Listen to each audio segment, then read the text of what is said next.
Hello दोस्तों, आप सभी लोग कैसे हैं। आशा कर रहे हैं स्वस्थ होंगे, मस्त होंगे और आप सभी लोगों की पढ़ाई बहुत ही ज़बरदस्त तरीके से चल रही होगी। मेरा नाम इंद्रेश कुमार है और मैंने यूजीसी नेट जेआरएफ 2024 के दिसंबर में क्वालिफाइड किया है विद 99.82 परसेंटाइल के साथ। इस समय मेरी हिस्ट्री की जो सीरीज चल रही है उसमें मैंने पाषाण युग और प्राचीन भारतीय इतिहास के स्रोत को पूरा कंप्लीट करवा दिया है। पाषाण युग के पश्चात आता है धातु युग।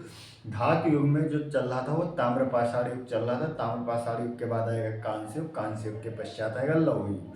ठीक है, तो ताम्र पाषाण काल में मैंने ताम्र पाषाण काल के बारे में विस्तृत जानकारी दे दी थी। उसके विस्तार क्षेत्र के बारे में भी पिछले लेक्चर में बता दिया था।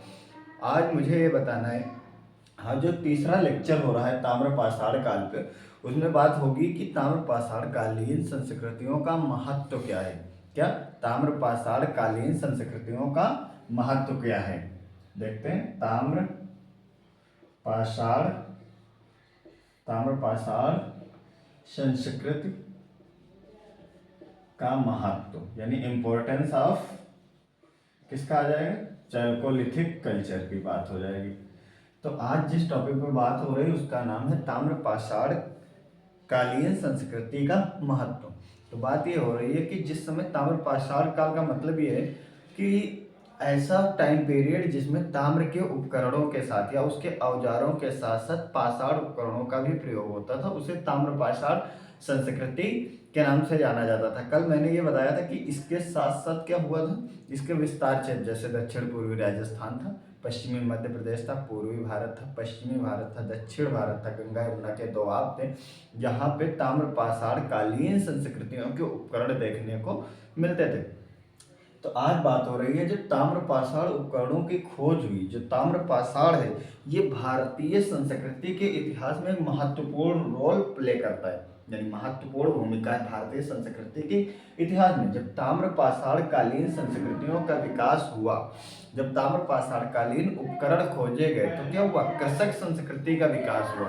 कृषकों के लिए जो थे वो पर्याप्त मात्रा में औजार बनने लगे। जब कृषक संस्कृति का विकास होता है तो क्या होता है, कृषक समुदायों का धीरे धीरे गठन हो जाता है। धीरे धीरे कृषक समुदायों के गठन होने से एक प्राचीन भारतीय ग्रामीण समाज की नींव पड़ जाती है। किसकी, प्राचीन भारतीय ग्रामीण समाज की नींव पड़ जाती है। जब ग्रामीण समाज की नींव पड़ जाती है तो इससे क्या होता है, इस संस्कृति के जो साक्ष्य है ये संपूर्ण भारतीय क्षेत्र में देखने को मिलने लगते। अब इसी संस्कृति के लोगों ने नदियों पहाड़ों के निकट या आसपास जाकर के क्या बनाने लगते हैं, घर बनाने लगते हैं। जब घर बनाने लगते हैं तो यहाँ पे गांव का निर्माण होने लगता है, नगर राज्यों का निर्माण होने लगता है। पाषाण के साथ साथ ताम्र उपकरण का प्रयोग किया जाता है। घरेलू जैसे जानवर जो थे उनको उनके खेतों की जुताई करना था तो उसके लिए पाषाण उपकरणों का प्रयोग करने लगते हैं। अब इतना ज़्यादा तांबे का यूज होता था तो यहाँ से तांबे को गलाने की विधियों की प्रक्रिया के बारे में भी जानकारी मिलती है। पाषाण काल की मतलब पाषाण उपकरणों जैसे जो सुई बनती थी, उससे ये पता चलता है, सुई मिली हुई है, सुई धारा, तो इससे ये पता चलता है कि जो वस्त्र होते थे उन्हें सिलकर पहना जाता था।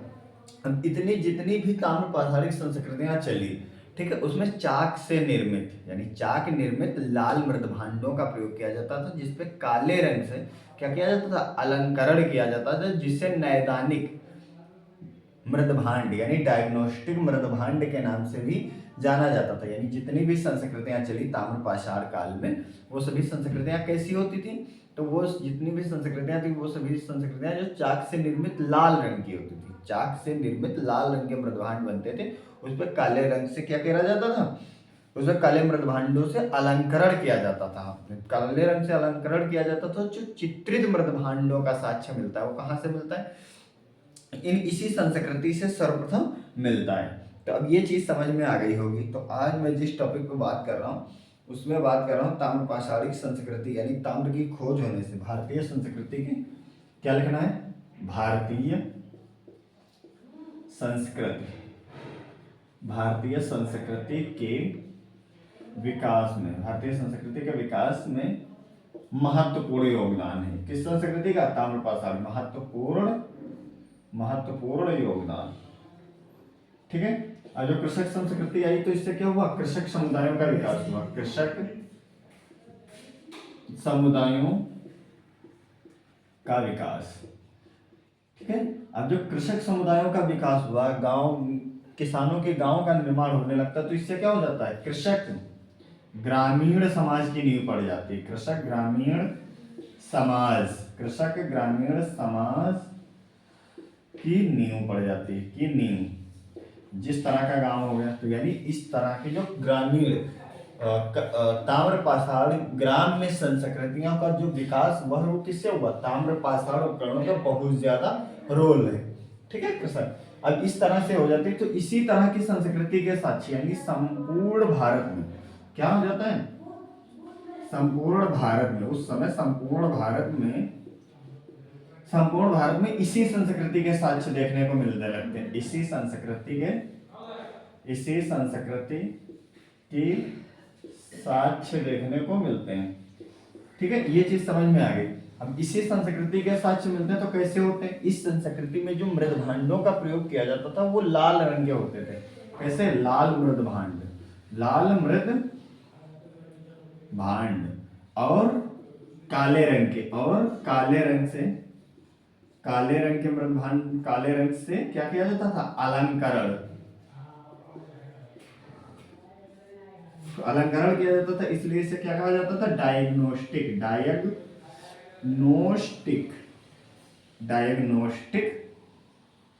उपकरण का मतलब हो जाएगा डायग्नोस्टिक। ठीक है, नैदानिक संस्कृति, यह उपकरण डायग्नोस्टिक मृद भांड, डायग्नोस्टिक यानी नैदानिक उपकरण भी कहा जाता है, भी कहा। ये चीज समझ में आ गई। अब इसी जब ये लाल मृद भांड और काले मृद भांड बनते थे तो ताम्र उपकरण होते थे। ताम्र उपकरण के साथ साथ ही पाषाण उपकरणों का भी प्रयोग होता था। यहाँ के जो निवासी थे वो ताम्र उपकरणों के साथ साथ पाषाण उपकरणों का भी प्रयोग करते थे, पाषाण उपकरणों का भी प्रयोग करते थे। ये चीज समझ में आ रही होगी कि किस तरह से ग्रामीण संस्कृति का विकास हो रहा है। यानी ताम्र पाषाण संस्कृति जो थी उससे विकास में महत्वपूर्ण योगदान दिया। कृषक समुदाय का विकास हुआ, कृषक समुदाय से कृषक ग्रामीण समाज की नींव पड़ जाती। जब समाज की नींव पड़ जाती तो संपूर्ण भारत में धीरे धीरे, कल मैंने इसके विस्तार क्षेत्र के बारे में बताया था, तो लगभग संपूर्ण भारत में इस संस्कृति के साक्ष्य मिलने लगते हैं। अब इस संस्कृति के साक्ष्य मिलने लगते मतलब किस तरह के उपकरण बनाए जाते थे, लाल मृद भांड और काले रंग से उनका अलंकरण किया जाता था। इसी को डायग्नोस्टिक या नैदानिक उपकरण भी कहा जाता है, नैदानिक संस्कृति की भी कहा जाता है। ठीक है, अब जो यहाँ के जो निवासी होते थे वो ताम्र उपकरणों के साथ साथ किस संस्कृति का प्रयोग करते थे, तो पाषाण उपकरणों का भी प्रयोग करते थे। ये चीज समझ में आ गई। तो अब देखो काले रंग से अलंकरण किया जाता था, तो इसकी एक मुख्य विशेषता यह है कि यहाँ से चित्रित मृद भांड के साक्ष्य मिलते हैं। किसके मिलते हैं, चित्रित, इस संस्कृति से चित्रित मृद भांड के साक्ष्य मिलते हैं। अब जरा आ जाते हैं दक्षिण भारत में। अब यहाँ से जो पॉइंट उठाते हैं वो कहाँ पहुंच जाते हैं, दक्षिण भारत में पहुंच जाते हैं। अब दक्षिण भारत में जो उस समय नवपाषाण काल चल रहा था, दक्षिण भारत में दक्षिण भारत में जो नवपाषाण काल था अलक्षित रूप से, किसने, अलक्षित रूप से ताम्रपाषाण काल में बदल गया। ताम्रपाषाण काल में परिवर्तित हो गया, परिवर्तित हो गया। धीरे धीरे क्या होने लगा, दक्षिण भारत में जो नवपाषाण काल था वहां पर भी नवपाषाण काल में ही धीरे धीरे क्या ताम्र पाषाण काल की संस्कृति के साक्ष्य मिलने लगते हैं। तो जब वहां ताम्र पाषाण काल चलने लगा तो इसलिए इसे बोला गया नवपाषाणीय ताम्र पाषाण काल संस्कृति के नाम से भी जाना जाता है। नवपाषाणीय ताम्र पाषाण संस्कृति की संज्ञा दी गई। इसलिए यहाँ की जो संस्कृति थी, इसलिए यहाँ की संस्कृतियों को को क्या कहा गया, नवपाषाणीय, नवपाषाणीय ताम्रपाषाण संस्कृति के नाम से जाना गया। ताम्रपाषाण संस्कृति की संज्ञा दी गई, की संज्ञा दी गई। ये चीज समझ में आ गई होगी कि इस यहाँ नवपाषाण काल जो था वो किसमें परिवर्तित हो गया, दक्षिण भारत में ताम्रपाषाण काल में बदल गया। जो ताम्रपाषाण काल में बदल गया तो यहाँ की जो संस्कृति थी उसका नाम भी चेंज हो गया, नवपाषाणीय ताम्रपाषाण संस्कृति के नाम से जाना जाने लगा। यहाँ पे जो कंगन और चूड़ियां बनते थे, यहाँ की जो कंगन चूड़ियां जो थे, कंगन चूड़ियां जो बनाने के लिए किसको, सीपियों से, सीपियां एवं क्या है, हाथीदार, सीपियों कौड़ियों को, सीपियों एवं कौड़ी होता था, कौड़ियों को कहां से, सौराष्ट्र उस समय पड़ता था गुजरात में, तो सौराष्ट्र से क्या करते थे, आयात निर्यात करते थे। क्या करते थे, आयात निर्यात करते थे। ठीक है, यहां से आयात निर्यात करते थे। ये चीज समझ में आ गई। एक और मिलता है टेक्कल कोटा, जो है टेक्कल कोट से सोने मतलब गोल्ड, सोने और हाथी दांत के उपकरणों का निर्यात किया जाता था, निर्यात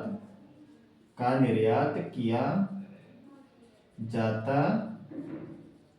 था। यहां तक तो अभी दिखाई दे रहा होगा बोर्ड में। ठीक है, तो टेक्कल कोटा से सोने और हाथी दांत के निर्मित का मतलब उपयोग किया जाता था। अब बात आ रही है कि ताम्रपाषाण कालीन संस्कृति में जो दाह संस्कार किया जाता था, वहां विविध प्रकार के, यानी यहाँ के निवासियों के द्वारा विविध प्रकार के दाह संस्कारों का वर्णन मिलता है। तो वो जो विविध प्रकार के दाह संस्कार हैं, कौन से दाह संस्कार की विधियां प्रचलित मिलती हैं ताम्रपाषाणीय संस्कृति में। तो हम देख लेते हैं कि कौन कौन से हैं। तो अगर दक्षिण भारत की बात आती है, दक्षिण भारत, तो जो दक्षिण भारत में जो दाह संस्कार किया जाता था, तो पूरब और पश्चिम की दिशा में, यानी पूरब में पश्चिम दिशा में लिटा के पूरब की तरफ पैर करते थे। तो दक्षिण भारत में जो है पूरब से पश्चिम का क्रम मिलता है, या पश्चिम से पूरब, पूरब पश्चिम की दिशा में, पूरब पश्चिम की दिशा में जो है दाह संस्कार का वर्णन मिलता है। दूसरा जो आता है वो है महाराष्ट्र। ठीक है, तो महाराष्ट्र यहां से मिलता है, उत्तर और दक्षिण की दिशा में दाह संस्कार किया जाता था।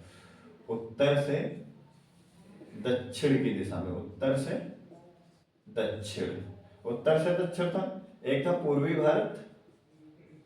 पूर्वी भारत में जो था आंशिक समाधान किया जाता था, यानी पूरा दफनाते नहीं थे, आंशिक समाधान प्रचलित था, आंशिक समाधान।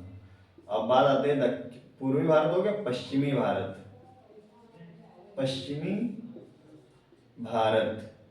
पश्चिमी जो भारत था, यहां से संपूर्ण समाधान के साक्ष्य मिलते हैं, संपूर्ण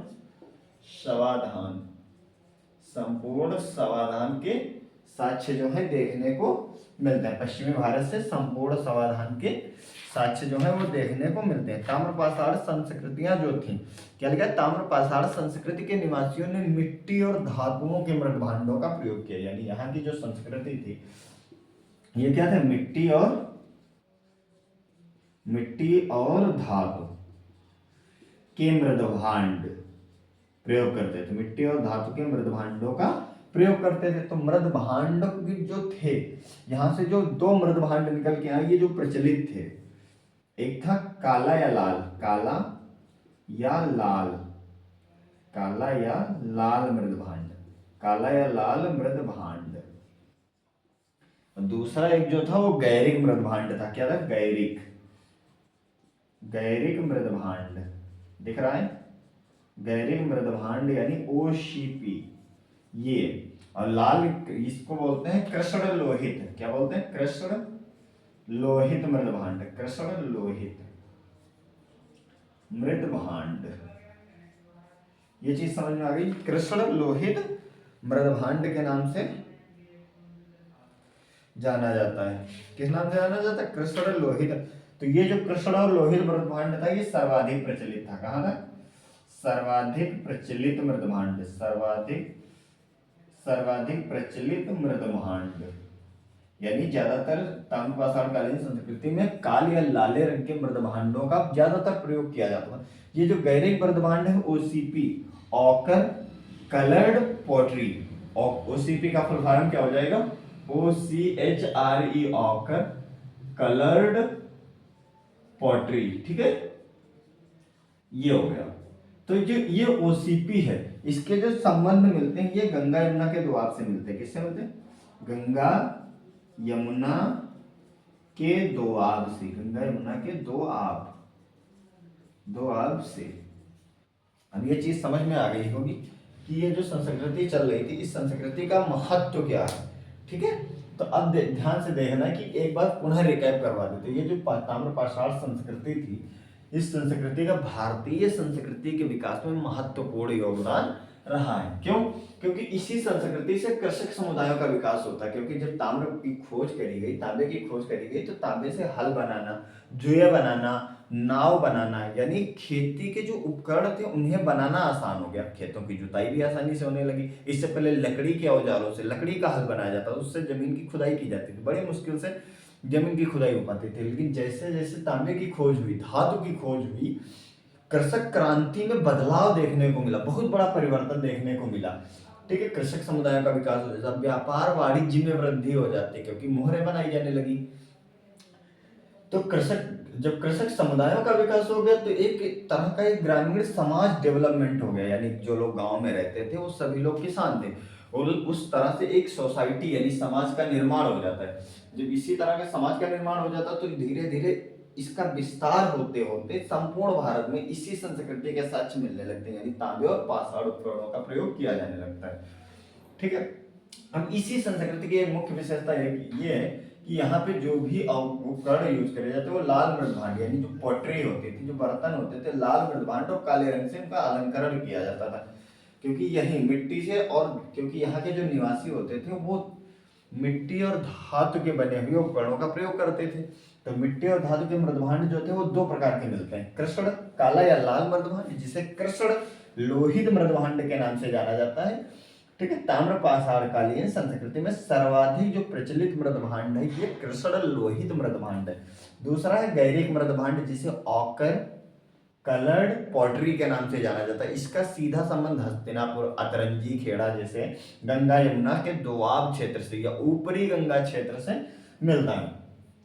ये चीज हो गई, तांबे और पाषाण उपकरणों का प्रयोग किया जाता था। अब ये जो मृदभांड थे लाल रंग के और काले रंग के, इन्हें चित्रित मृदभांड, क्योंकि काले कलर से क्या अलंकरण सजाया जाता था, सजावट बनाई जाती, तो चित्रित मृदभांड के साक्ष्य मिलते हैं। दूसरी बात यह है कि अब जब दक्षिण भारत में हम जाते हैं, ये सारा काम उत्तर भारत में हो रहा है, जब हम दक्षिण भारत में जाते हैं तो दक्षिण भारत में उस समय जब हमारे यहाँ क्या चल रहा था, ताम्रपाषाण काल चल रहा था, तो दक्षिण भारत में नवपाषाण काल चल रहा था। लेकिन ऐसा हुआ कि अचानक से यहाँ उत्तर भारत में जो कृषक क्रांति आई इसका विस्तार बहुत तेजी से हुआ और दक्षिण भारत में भी इस तरह के उपकरणों का प्रयोग किया जाने लगा। तभी लिखा है अलक्षित रूप से, यानी लक्षित नहीं था कि इसके बाद ये आएगा, लेकिन अचानक से वहां पे ताम्रपाषाण काल उपकरणों का यूज किया जाने लगा। इसलिए बोला गया इसे नवपाषाणीय ताम्रपाषाण संस्कृति की भी संज्ञा दी जाती है। कौन कौन से उपकरण होते हैं जैसे देख लो, कंगन थे, चूड़ियां थे, सीपी, कंगन चूड़ियां बनाने के लिए किसका, सीपियों और सीपियां, सीपी होती है, ठीक है, सीप, और कौड़ियों का जो प्रयोग किया जाता था वो सौराष्ट्र से मंगाया जाने लगा। धीरे धीरे क्या होने लगा, टेक्कल कोटा से सोना और हाथीरात के उपकरणों का निर्यात कर, इससे क्या हुआ, विभिन्न संस्कृतियों में आपसी संपर्क स्थापित हुआ। क्या हुआ, आपसी संपर्क स्थापित हुआ और व्यापार वाणिज्य को भी बढ़ावा मिला। तो अब ये समझ में आ गया होगा कि ताम्रपाषाण कालीन संस्कृति किस प्रकार कृषक समुदायों के विकास में और व्यापार वाणिज्य या मुद्रा के लेन देन में या अर्थव्यवस्था को मजबूत बनाने में कितना इंपॉर्टेंट रोल प्ले कर रहा है। ठीक है, अब ये चीज समझ में आ गई ताम्रपाषाण संस्कृति। अब बचा है कि ताम्रपाषाण काल की कुछ निधियां यानी ताम्र निधियां या गैरिक मृदभांड जो स्थल हैं वो कहाँ कहाँ मिले। इसके बाद आ जाएगा कांस्य युगीन संस्कृति और लौह युगीन संस्कृति। ठीक है।